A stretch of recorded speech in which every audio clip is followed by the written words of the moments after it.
Being able to see growth in my students is not only such an amazing feeling, it also just shows me so much and teaches me so much about different people.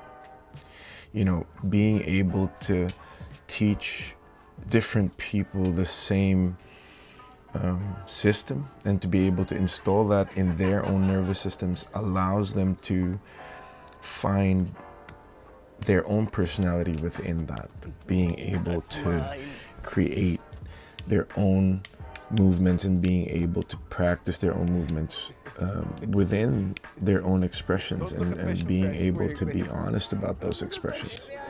To me, that's such an amazing thing because the movement that we use is so simple that it's easy enough to personalize it, to customize it.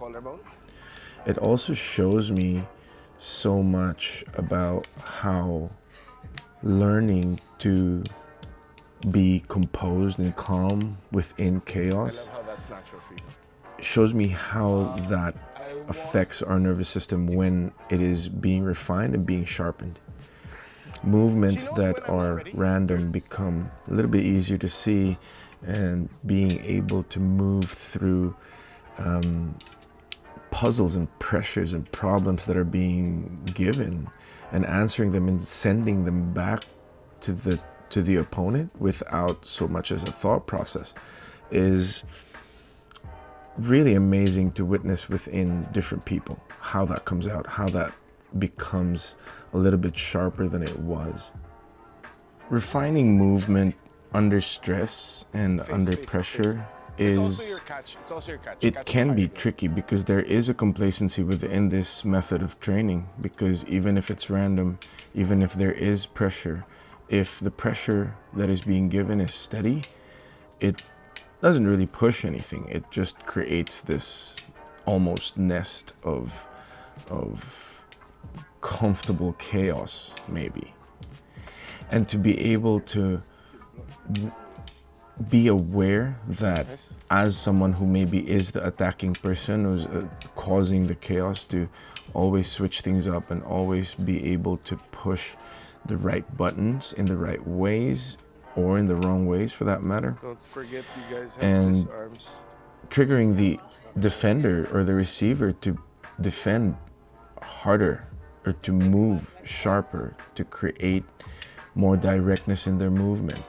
Or maybe it's not about that, maybe it's about their flinching, maybe it's about how they perceive their own movement within that moment.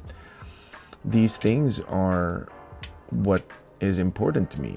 It creates a way for a person to really discover that there are abilities that can be unlocked here. It's just a matter of being able to push it the right way and to sharpen it the right way.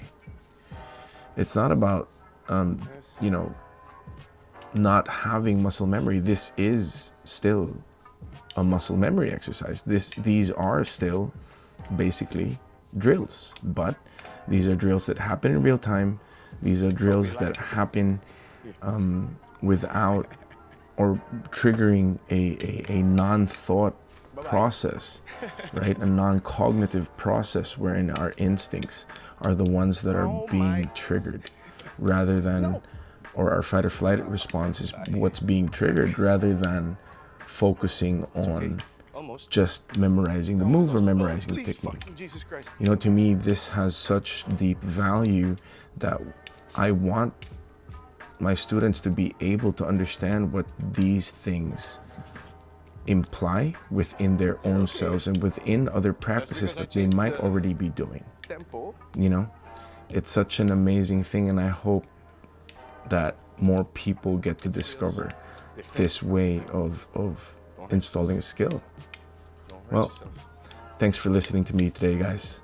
I'll see y'all soon. Peace.